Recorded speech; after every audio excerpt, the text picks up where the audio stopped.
Bismillahirrahmanirrahim. Alhamdulillah nahmaduhu wa nasta'inuhu wa nastaghfiruh. Wa na'udzu billahi min shururi anfusina wa min sayyiati a'malina.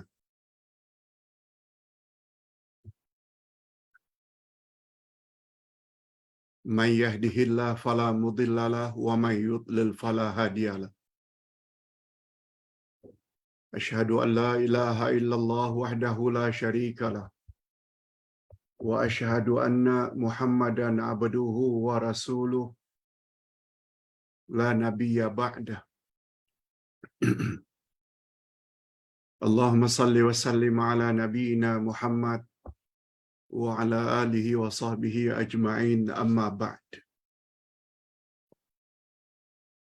Hadirin dan hadirat serta para pemirsa yang saya hormati, Assalamualaikum warahmatullahi wabarakatuh. Alhamdulillah, kita bersyukur pada pagi yang penuh berkat ini, pagi Jumaat, penghulu semua nabi, penghulu semua hari.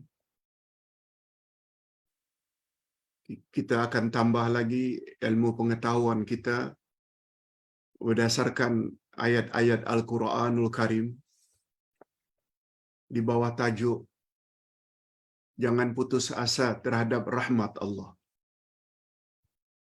Jangan putus asa terhadap rahmat Allah. Sebab dalam Al-Quran disebut putus asa terhadap rahmat Allah adalah di antara ciri-ciri orang kafir.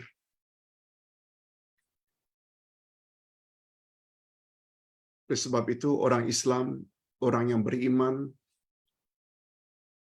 dilarang putus asa terhadap rahmat Allah. Nanti kita akan bawa dalilnya.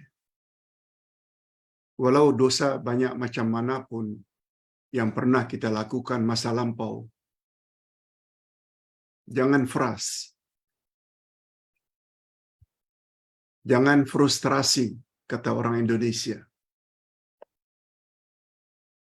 Jangan putus asa. Allah bersedia menganugerahkan rahmat-Nya.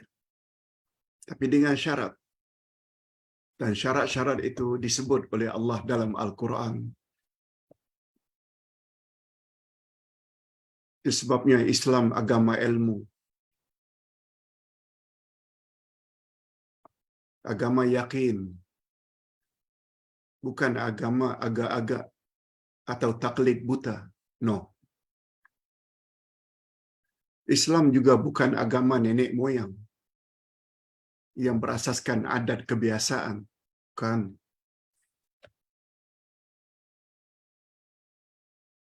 Orang Arab dulunya di zaman Nabi dan para sahabat cemerlang, gemilang. Bukan karena Arabnya, tapi karena mereka menerima sepenuhnya ajaran yang dibawa oleh Nabi Muhammad sallallahu alaihi wasallam, yaitu Al-Quran dan Sunnah Nabi. Kita orang-orang Nusantara yang dikenal sebagai orang Melayu, kalau ingin berjaya dunia akhirat,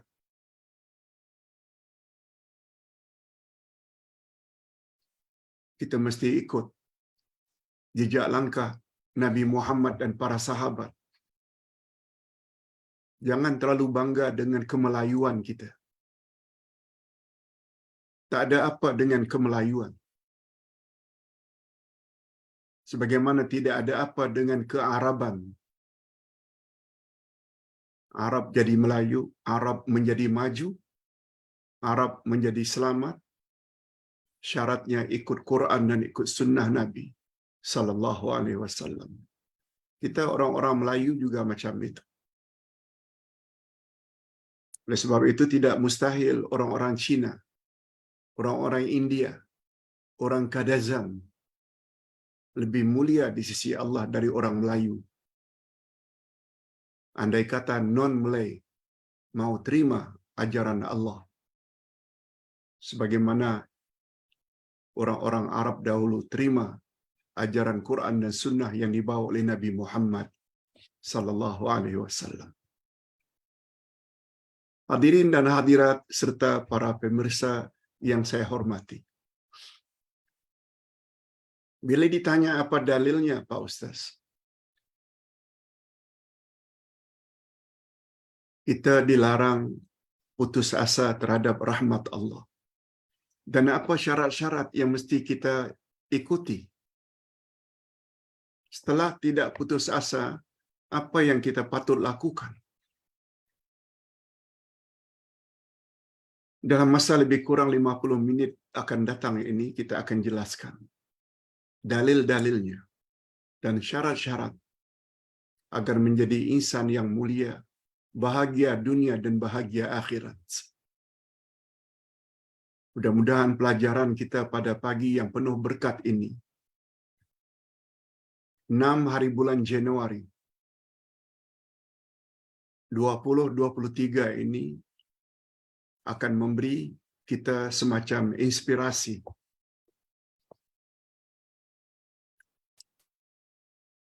motivate kita, mendorong kita untuk menjadi manusia yang sempurna dalam pandangan Allah Subhanahu wa taala.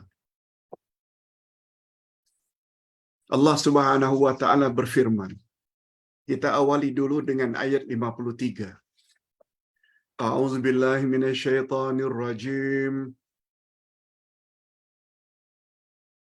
Qul ya ibadiyalladzina asrafu ala anfusihim la taqnatu min rahmatillah. Innallaha yaghfirudz dzunuba jami'a. Innahu huwal ghafurur rahim.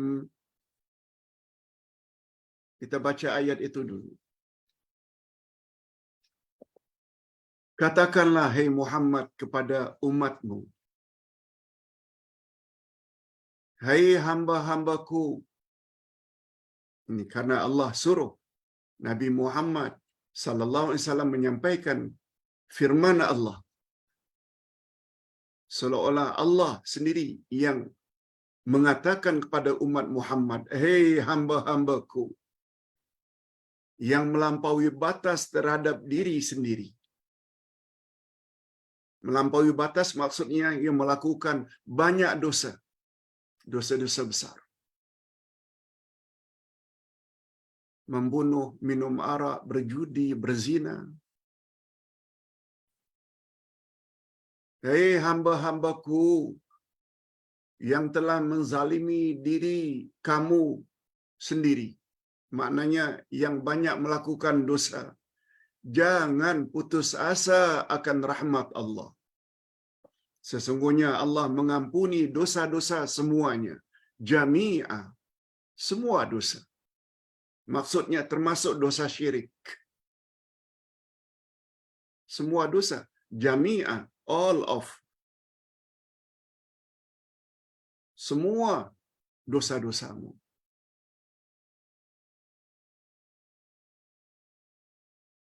Mengapa Allah bersedia memaafkan semua dosa ini? Sebabnya, karena Dia Maha Pengampun lagi Maha Penyayang. Itu dia. Bagus juga Ustaz sebut mengapa ayat ini turun. Yang kita panggil dengan asbabun nuzul. Apa asbabun nuzul? Sebab-sebab ayat ini turun. Karena orang-orang Arab jahiliyah mengaku, mendakwa,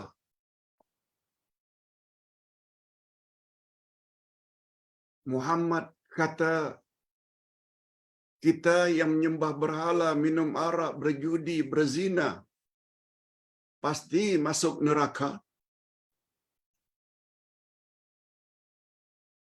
Itu kata Muhammad.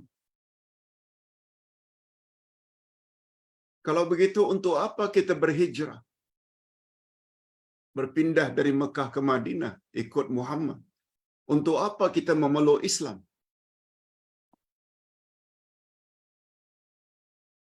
Muhammad kata kita masuk neraka, untuk apa ikut Muhammad?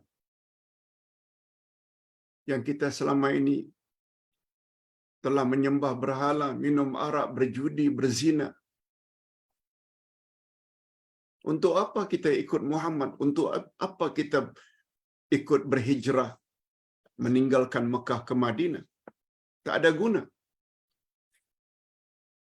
Ini di antara sebab mengapa turun ayat tadi. Hamba-hambaku yang banyak melakukan dosa, la taqnatu min rahmatillah. Jangan fras. Jangan putus asa terhadap rahmat Allah. Karena sesungguhnya Allah Maha Pengampun lagi Maha Penyayang.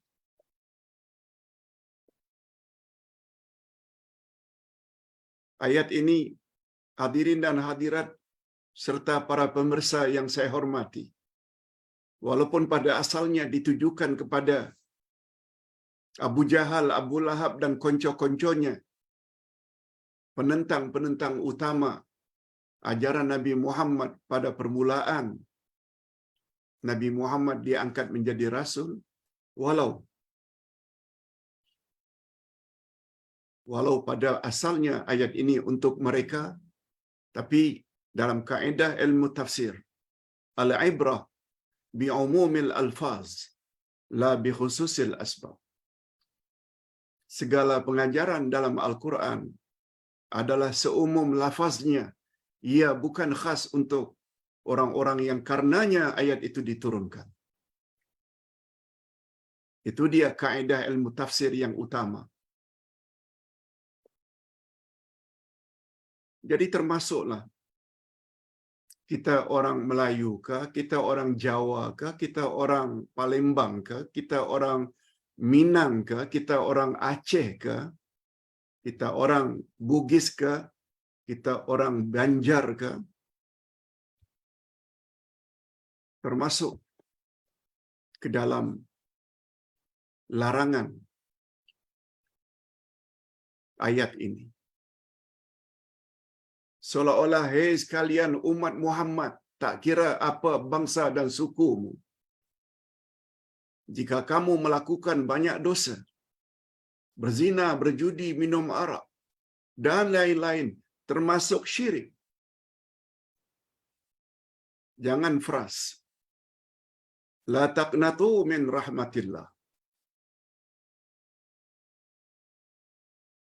Ustaz pernah sebut sebelum ini satu kaedah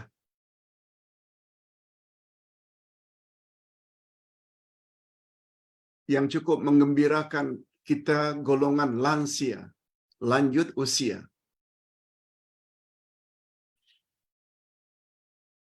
Yaitu al-ibrah bikamalin nihayah la binaqsil bidayah. Yang menjadi ukuran di sisi Allah adalah kesempurnaan pada akhir hayatmu, bukan yang menjadi ukuran di sisi Allah serba kekurangan di masa mudamu. Kan?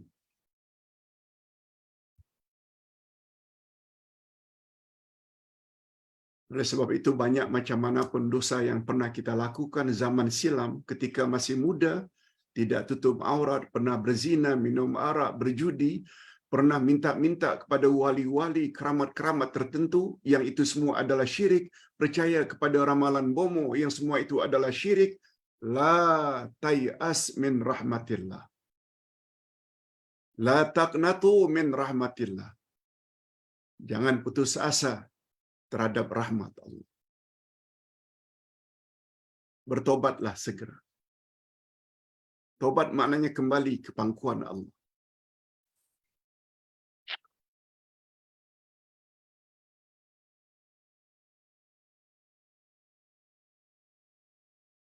Sekedar tobat tidak cukup. Itu sebabnya pada ayat berikut, Allah Subhanahu wa taala berfirman,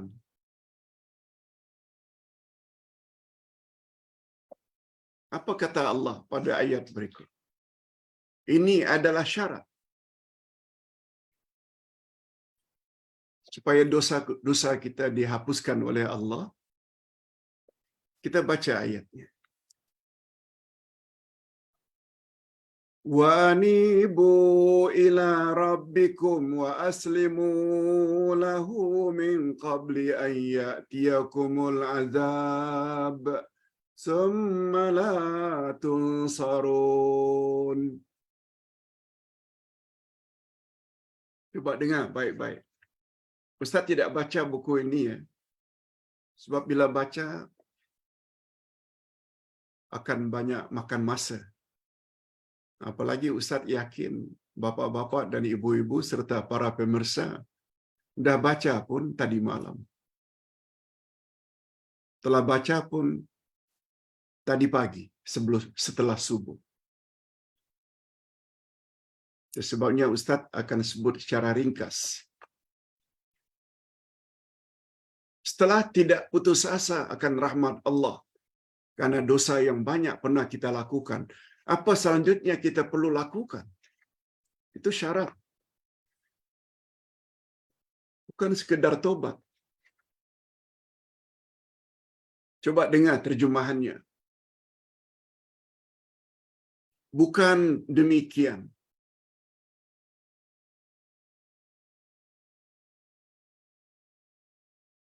Ustaz ulang.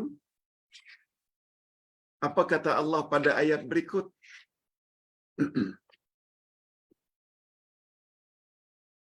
Wa anibu ila rabbikum wa aslimu lah min qabli an ya'tiyakumul azab summa la tunsarun. Apa syaratnya? Kembalilah kamu kepada Tuhan. Wa anibu, dia sama dengan tubu. Bertobatlah kamu kepada Tuhanmu. Bukan itu saja. Dan berserah dirilah kepadanya, yakni kepada Allah, sebelum datang azab kepadamu, kemudian kamu tidak dapat ditolong lagi. Berserah dirilah kepada Tuhanmu. Pertama, tobat. Yang kedua, serah diri kepada Allah sebelum azab datang kepadamu. Maknanya sebelum kamu mati.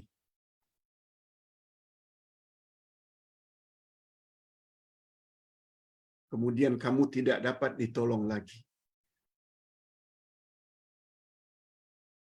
Hadirin dan hadirat, Ustaz ada sebut semalam. Pergantian tahun 20, 22, 20, 23, dari satu sisi, memang umur kita bertambah. Ustaz dari 66 ke 67. Memang. Tapi dari sisi lain, masuk kubur semakin dekat.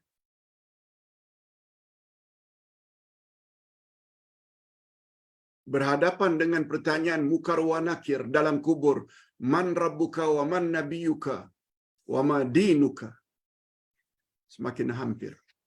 Exam.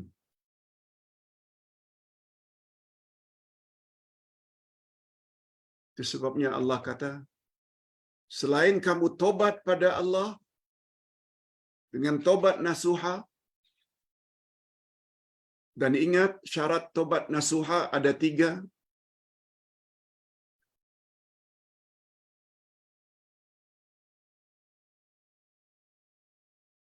Yang pertama, kita tinggalkan serta-merta dosa-dosa masa silam.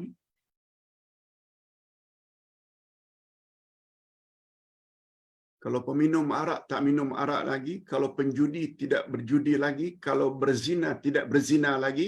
Syarat pertama, taubat nasuha. Yang kedua, azam. Maaf. Yang kedua, menyesal. Menyesal masa silam. Karena terlalu ikut hawa nafsu. Menyesal. Dan yang ketiga, azam. Azam, tekad untuk tidak ulang lagi dosa-dosa tersebut pada masa yang akan datang. Itu tobat nasuha. Tidak cukup tobat saja. Walaupun telah memenuhi 3 rukun tobat nasuha tadi, tapi mesti kita ikut. Serah diri kepada Tuhanmu sebelum kamu mati. Serah diri ini maknanya patuhi, taati Allah Subhanahu wa taala. Taat maknanya buat suruhan Allah, jauhi larangan Allah sebelum kamu mati. Sebab bila dah naza', pintu tobat ditutup. Bila sudah naza', tak ada lagi amalan yang dapat kita lakukan. Jangan. Itu maksud ayat 54. Diikuti oleh ayat 55 pula. Ini langkah-langkah yang kita perlu lalui setelah tobat. Jadi ayat 54 tadi memberi isyarat. Ada 2 syarat. Tidak berputus asa terhadap rahmat Allah. Pertama, tobat. Yang kedua, taat kepada Allah. Serah diri kepada Allah bulat-bulat. Dengan maksud buat suruhan Allah, jauhi larangannya. Kemudian disusuli ayat berikutnya, ayat 55. وَاتَّبِعُوا أَحْسَنَ مَا أُنْزِلَ إِلَيْكُمْ مِنْ رَبِّكُمْ مِنْ قَبْلِ أَنْ يَأْتِيَكُمُ الْعَذَابُ بَغْتَةً وَأَنْتُمْ لَا تَشْعُرُونَ.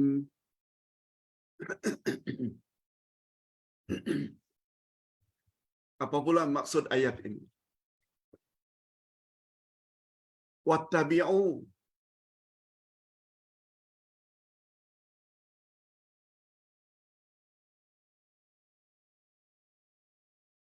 Maksud ayat, dan ikutilah sebaik-baik apa yang telah diturunkan kepadamu dari Tuhanmu, sebelum datang azab kepadamu dengan tiba-tiba, sedang kamu tidak menyadarinya. Maksudnya, ikutilah sebaik-baik apa yang telah diturunkan kepadamu dari Tuhanmu. Apa yang Allah telah turunkan? Wahyu. Dan wahyu pula yang diturunkan kepada Nabi Muhammad ada 2 jenis. Bila wahyu itu diturunkan kepada Nabi Muhammad sallallahu alaihi wasallam, lafaznya dan maknanya datang daripada Allah. Wahyu itu namanya Al-Quran, yang tak boleh dirubah-rubah. Sama ada ucapannya, lafaz itu maknanya, sebutannya Al-Quran tak boleh dirubah-rubah, dan maknanya juga tak boleh dirubah-rubah. Itu namanya Al-Quran. Dan satu lagi, wahyu yang datang daripada Allah dalam bentuk makna, tapi lafaznya dibenarkan oleh Allah, Nabi mengungkapkannya dengan bahasa Nabi. Wahyu yang kedua inilah yang namanya sunnah atau hadis Nabi. Ini dikuatkan oleh hadis Nabi sallallahu alaihi wasallam, unzila ilayyal Qur'an wa misluhu ma'ah, atau kama qala Nabi. Telah diturunkan kepadaku Al-Quran dan yang semisal dengannya. Maksud yang semisal dengannya adalah hadis.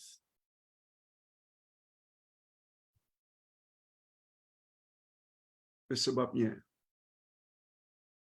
apabila kita telah penuhi kehendak ayat sebelumnya, tobat dan taat. Buat suruhan Allah, jauhi larangan Allah. Tidak akan sempurna ketaatan kita bila kita tidak ikuti Quran dan Sunnah. Itu maksudnya. Berapa banyak orang yang tobat dari berzina, berjudi, minum arak, syirik, tiba-tiba masuk Syiah. Itu bukan penyelesaian. Berapa banyak orang-orang yang tobat daripada dosa-dosa besar dulunya, lalu masuk tarikat. Itu bukan penyelesaian. Berapa banyak amalan-amalan tarikat yang menyesatkan. Kita baru jelas semalam. Zikir, doa dan zikir menurut Quran dan Sunnah.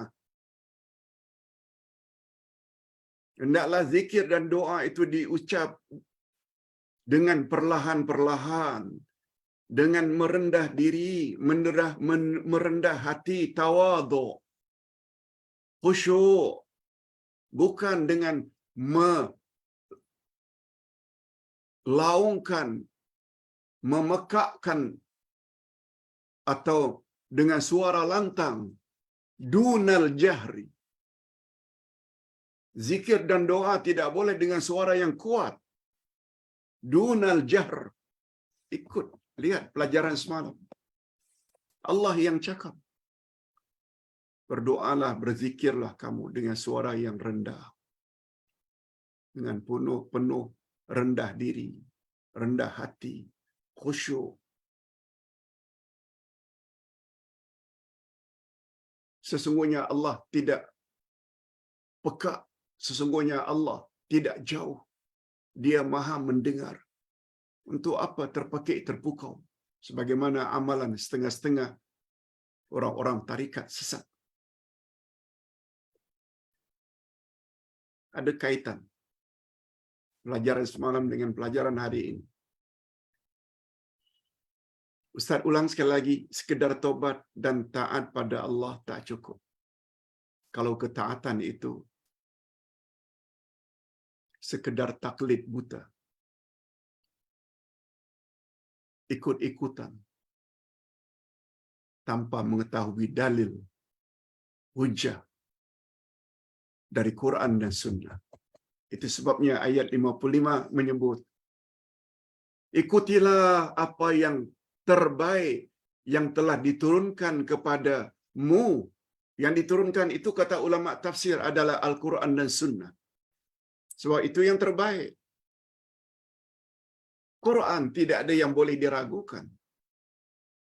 Sunnah Nabi. Nabi adalah manusia maksum. Tak pernah silap dan salah. Mengapa tak ikut? Malah bila ikut pula kita dituduh sebagai golongan inilah, itulah. Semuanya itu bisikan syaitan. Supaya kita masuk neraka.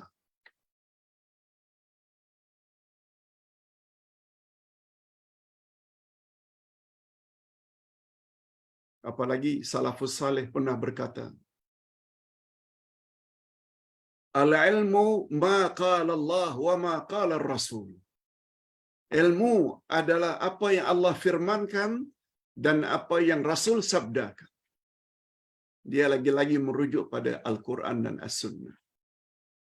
Nabi bersabda, riwayat Imam Malik dalam kitabnya Al-Muwatta, taraktu fikum amraini in amsaktum bihima lan tadillu abada, Al-Quran wa sunnati. Aku tinggalkan dua pedoman untukmu, wahai umat. Selagi kamu berpegang teguh, kamu tidak akan sesat selama-lamanya. Yaitu Quran dan Sunnahku.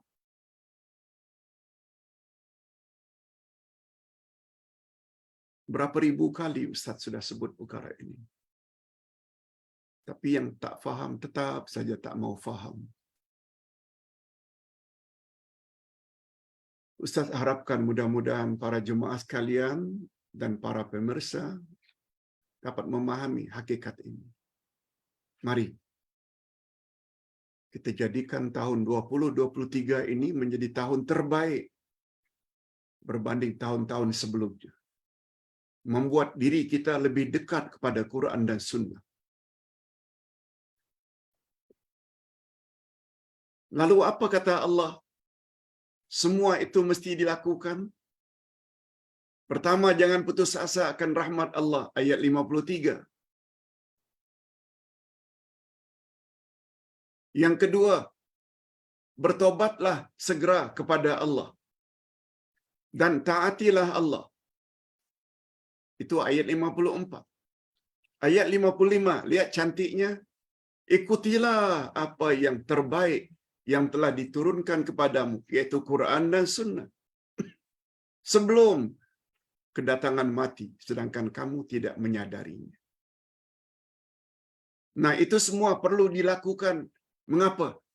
Kalau ditanya, mengapa? Apa sebabnya itu semua perlu dilakukan? Ini ayatnya. Lihat cantiknya ayat Quran bila kita faham. Supaya tidak terjadi apa yang Allah gambarkan pada ayat berikut. Antaqula nafsu ya hasrata ala ma farrattu fi jambillah wa in kuntu laminas sakhirin. Au taqula law anna Allah hadani lakuntu minal muttaqin. Au taqula hina taral azab law anna li karrah fa akuna minal muhsinin. Ini sebabnya. Mengapa 3 langkah tadi perlu dibuat? Pertama, jangan putus asa. Yang kedua, segera tobat dan taat. Yang ketiga, ikutilah apa yang terbaik yang pernah diturunkan oleh Allah kepadamu. Kalau ditanya mengapa, mesti lalui 3 peringkat itu. 3 step tersebut. Ini jawabannya.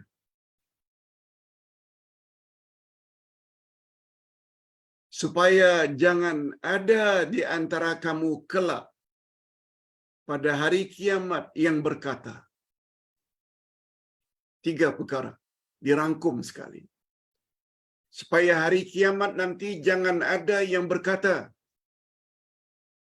amat besar penyesalanku atas kelalaianku dalam menunaikan kewajibanku terhadap Allah.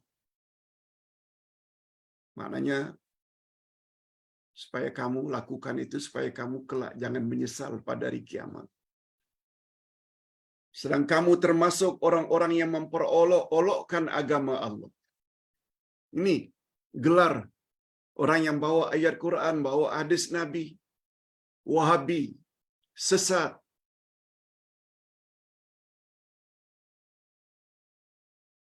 Semuanya itu komen orang yang mengolok-olokkan. Okey, sekarang bolehlah bergembira. Tapi depan Allah nanti, kamu akan menyesal. Orang ini cakap begini ada hujahnya, ada dalilnya. Yang awak tu taklid buta.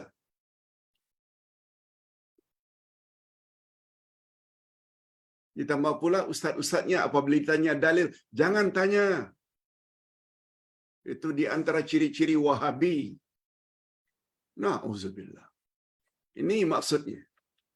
Kamu nanti akan menyesal sebab orang bawa dalil, awak tuduh yang bukan-bukan. Dan yang kedua, kamu lakukan 3 step tadi. Jangan fras, tobat dan taat, ikut mana yang terbaik. Kamu perlu lakukan itu. Selain jangan nanti menyesal, yang kedua, kalau sekiranya Allah memberi petunjuk kepadaku, tentulah aku termasuk orang-orang yang bertakwa. Nah, disalahkannya Allah pula. Orang sampaikan hujah dan dalil dicaci, dimaki. Kalaulah dulu kami dapat hidayah. Padahal untuk mendapat hidayah, mestilah ikut kata Allah, ikut kata Rasul. Coba dengar ayat terakhir surat Al-Ankabut. Ayat yang ke-69.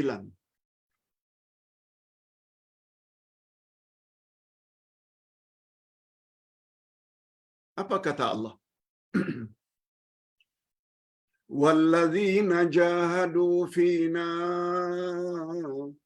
lanahdiyannahum subulana. Siapa yang bersungguh-sungguh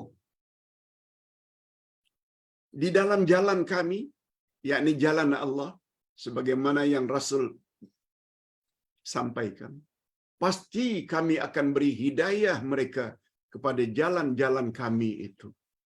Itu syarat. Untuk dapat hidayah, mesti ikut Quran dan Sunnah. Ini tidak. Orang bawa ayat Quran dan hadis Nabi, dicaci, diperolok-olok. Kita dipandang sesat. Padahal mereka yang sesat. Dah dua sebabnya. Yang ketiga, penyesalan mereka apa dia? Kalaulah sekiranya aku dapat kembali lagi ke dunia, niscaya aku akan termasuk orang-orang yang berbuat baik.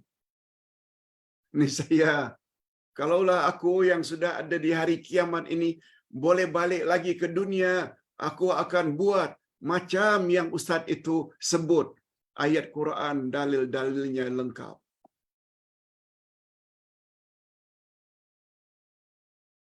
Penyesalan ketika itu tak ada guna lagi. Itu sebabnya dikatakan, ikut Quran dan Sunnah sebelum kamu mati. Sudah mati tak ada guna.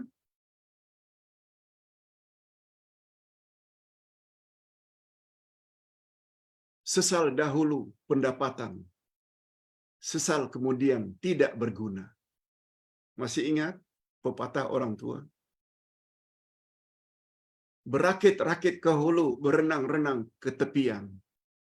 Bersakit-sakit dahulu, bersenang-senang kemudian. Apa dia bersakit-sakit dahulu? Orang tuduh membawa ajaran sesat, dibawa ke mahkamah, dihukum, dituduh.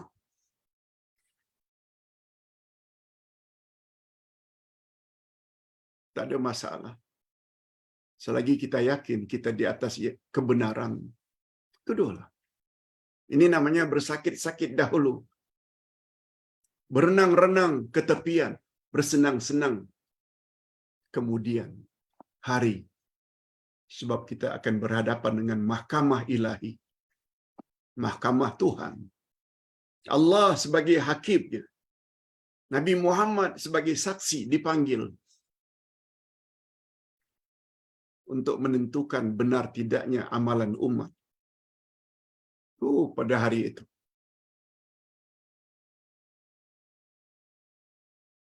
Kemudian pada ayat yang terakhir, apa kata Allah? Apa kata Allah? Membantah penyesalan umat tadi. Bala qad ja'atka ayati fakadzabta fakadzabta biha wastakbarta wa kunta minal kafirin. Apa kata ayat yang ke-59? Bukan demikian. Tak ada guna penyesalanmu itu. Sebenarnya, kata Allah, sebenarnya telah datang ayat-ayatku, keterangan-keteranganku kepadamu. Bukan tak datang. Lalu kamu mendustakannya, kamu tolak, kamu ingkari, kamu reject. Dan kamu menyombongkan diri. Dan adalah kamu termasuk orang-orang kafir.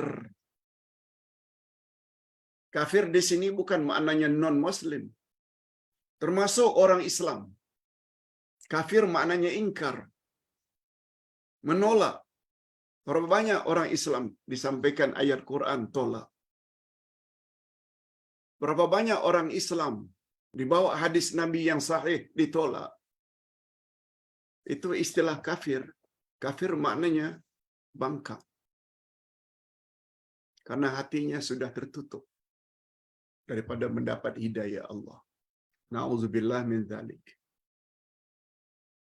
Maksudnya, Ustaz baca sedikit. Tidak ada gunanya lagi penyesalan pada hari itu. Hari itu, coba dengar apa kata Allah kepada orang kafir pada hari kiamat. Lihat ayat 7 dari surat At-Tahrim.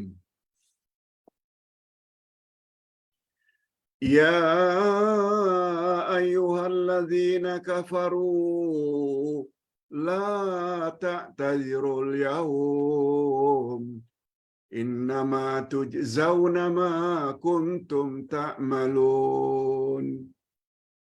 Hei orang-orang kafir, maknanya orang-orang yang ingkar. Jangan kamu berdolak-dalik pada hari ini. Jangan kamu menyesal pada hari ini. Jangan kamu minta-minta uzur pada hari ini. Sorrylah ya Allah, sorrylah, minta ampun ya Allah. No. La ta'tadziru al-yaum. Hari ini jangan kamu menyesal. Innama tujzauna ma kuntum ta'malun. Sebab kamu hari ini akan dibalas sesuai dengan apa yang kamu telah lakukan dulu di dunia. Awak reject ayat Quran, awak reject hadis Nabi. Jadi orang-orang kafir di situ bukan maknanya hey non-Muslim, bukan. Termasuk orang-orang Islam yang tak mau ikut Quran, tak mau ikut hadis Nabi. Dan itu kita panggil sebagai takabur. Kita juga dah jelaskan sebelum cuti dulu tentang makna takabur. Apa kata Nabi dalam hadis sahih? La yadkhulul jannah man kana fi qalbihi dzarrah min kibr. Tidak akan masuk syurga orang yang jika di dalam hatinya ada sifat takabur walau sebesar debu, walau sebesar zarrah. Lalu sahabat bertanya, macam mana kalau saya memakai pakaian yang smart, cantik, memakai sepatu yang cantik? Apakah itu yang Tuhan maksudkan dengan takabur? Tidak, kata Nabi. Innallaha jamilun yuhibbul jamal. Allah itu indah, cantik, smart. Dan Allah suka kepada yang cantik, indah dan smart. Yang aku maksudkan takabur ialah batrul haq wa ihtiqarun nas.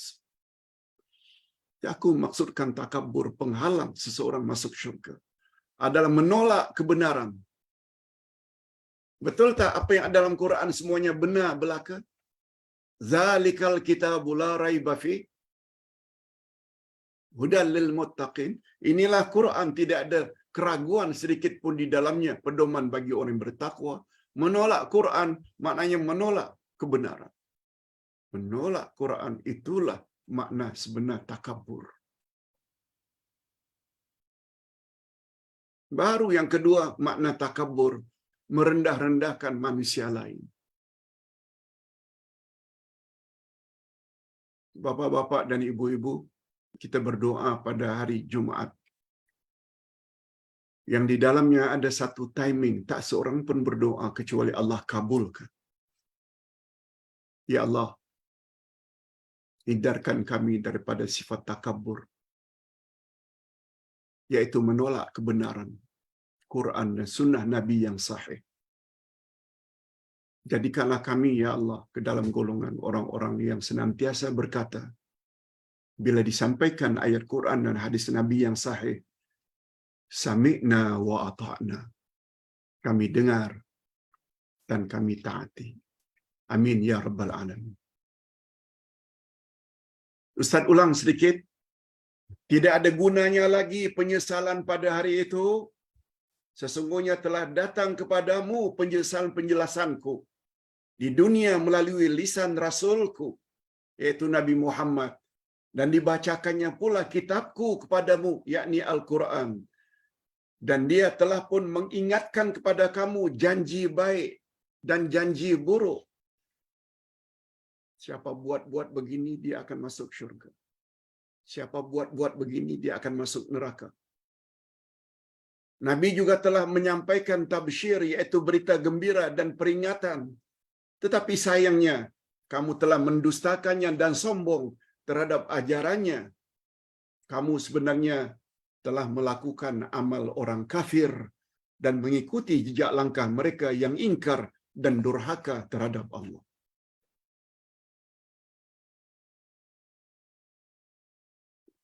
Ustaz kira cukup sampai di sini. Penjelasan di bawah topik, jangan putus asa terhadap rahmat Allah.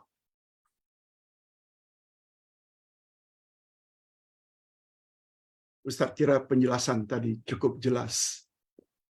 Apalagi kita ada kitab yang boleh kita baca dan sampaikan kepada yang lain. Sekiranya video ini dirasakan penting, jangan lupa share kepada grup keluarga, grup alumni, grup kawan-kawan kesayangan kita, supaya sama-sama mendapat manfaat dunia dan manfaat di akhirat. Hadirin dan hadirat rahimakumullah. Sebelum Ustaz lupa, Ustaz ingin nyatakan bahawa petang nanti jam 5.30 kita akan ada kelas akidah, yaitu bahagian kedua tentang iman kepada takdir. Sungguh mustahak. Jangan sampai absen. Kita jumpa nanti jam 5.30 petang, hari Jumaat 6 Januari 2023. Berikut ini kita masuk sesi yang kedua, menjawab pertanyaan. Pertanyaan yang Ustaz akan jawab hari ini satu saja, tapi cukup mustahak. Pertanyaannya pendek saja. Pak Ustaz, maaf mengganggu cuti Ustaz. Ya. Yang bertanya ini bercuti beberapa hari, bertanya beberapa hari yang lalu ketika Ustaz sedang cuti.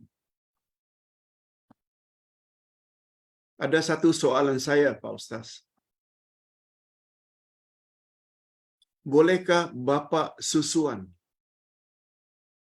mewalikan anak perempuan susuannya? Terima kasih, Uday. Pendek saja soalannya. Bolehkah bapa susuan ketika anak perempuan susuannya itu menikah, dia bertindak sebagai wali? Pertanyaannya boleh atau tidak? Jawab singkatnya, tidak boleh.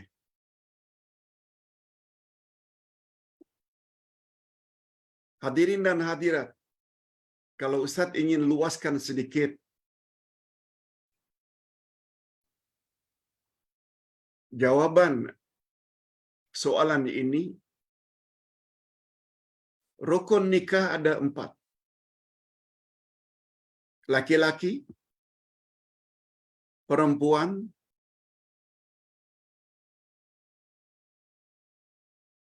Ustaz ulangi, rukun nikah ada 5. Pertama sekali, lelaki. Yang kedua, perempuan yang akan kawin. Laki-laki tertentu, perempuan tertentu. Yang ketiga, wali. Yang keempat, saksi. Dan yang kelima, ijab dan qabul.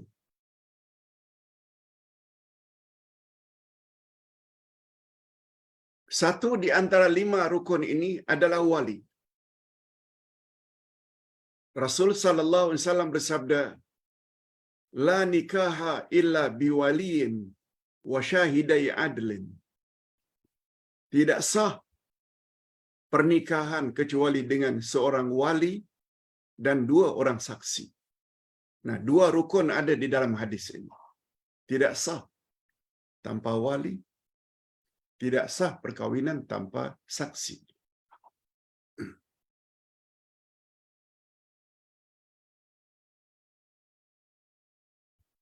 Siapa yang boleh jadi wali, Pak Ustaz?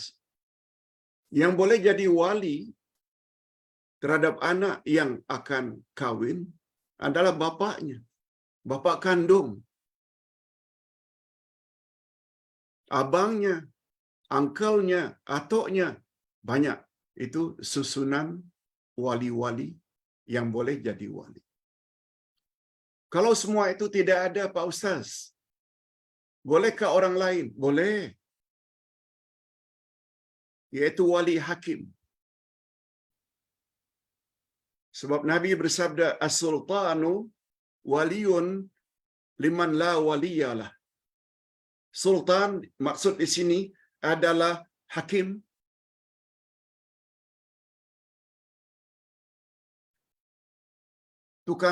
Tuan kadi. Orang yang punya otoriti. Itu as-sultan. Waliyun. Dia boleh bertindak sebagai wali bagi orang yang tidak ada wali. Bapa tak ada, atuk tak ada, abang tak ada, adik-beradik, uncle tak ada. Maka berpindahlah tugas kewalian itu kepada wali hakim. Jadi bagaimana dengan bapa susuan atau abang susuan? Tidak boleh. Tapi bagaimana dengan hadis sahih riwayat Imam Bukhari dan Imam Muslim yang berbunyi, apa dia bunyi hadis itu? Yahrumu minar rada'ah ma yahrumu minan nasab.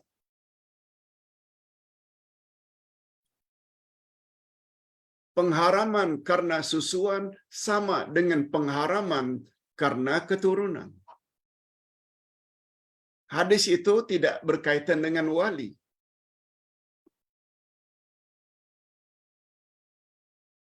Ibu susuan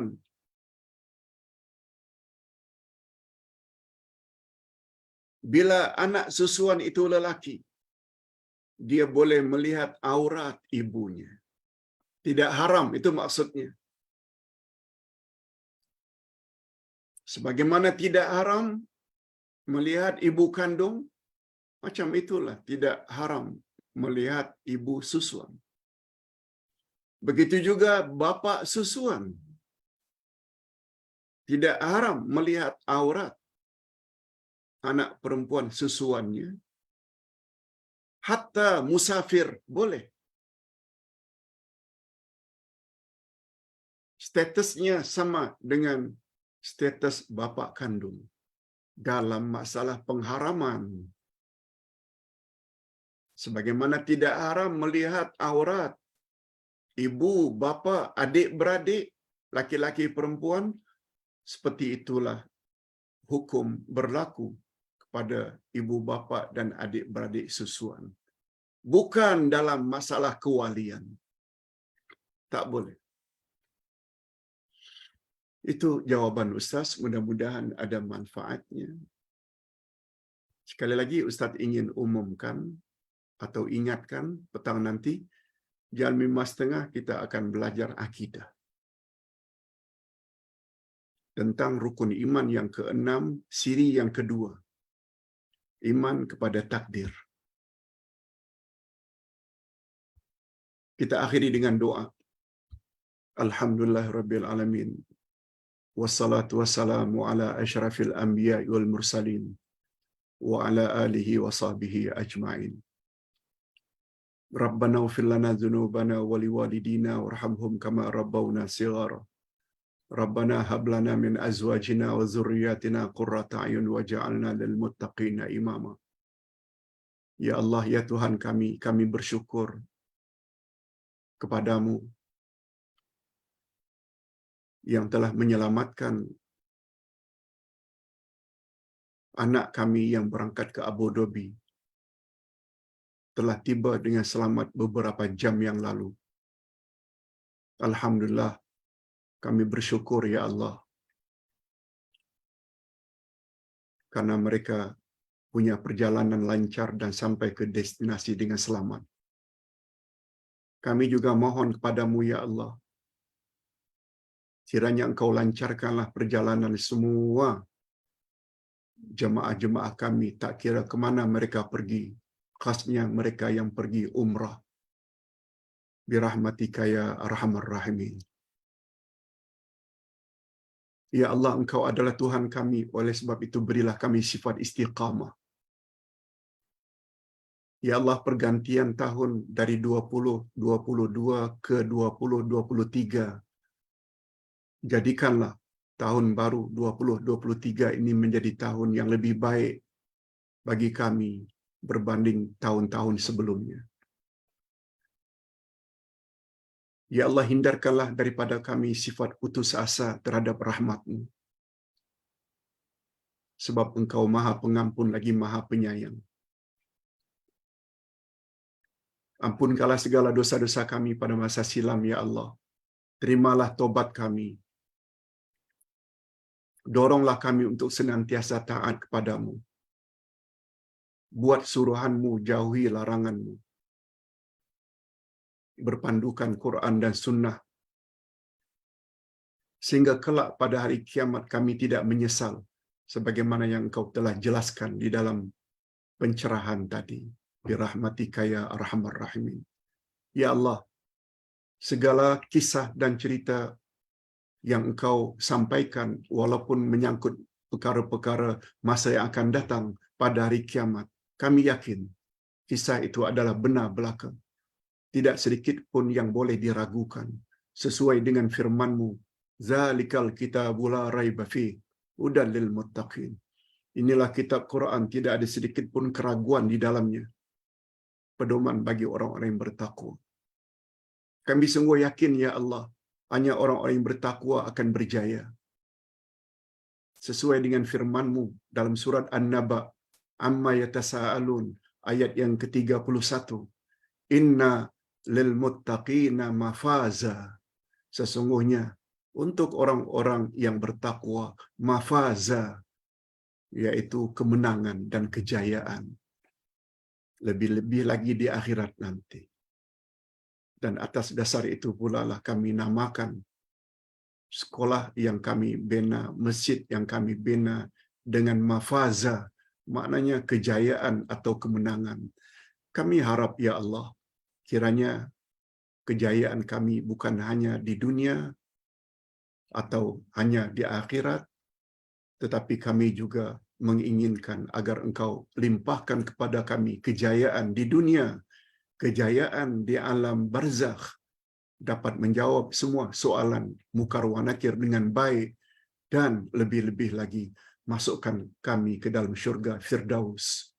Allahumma khtim lana bi husnil khatimah wa la takhtim alaina bi su'il khatimah. Wa sallallahu ala nabiyyina Muhammad wa ala alihi wa sahbihi ajma'in. Subhana rabbika rabbil izzati amma yasifun wa salamun alal mursalin walhamdulillahi rabbil alamin. Subhanakallahumma wa bihamdik asyhadu an la ilaha illa anta astaghfiruka wa atubu ilaik. Assalamualaikum warahmatullahi wabarakatuh.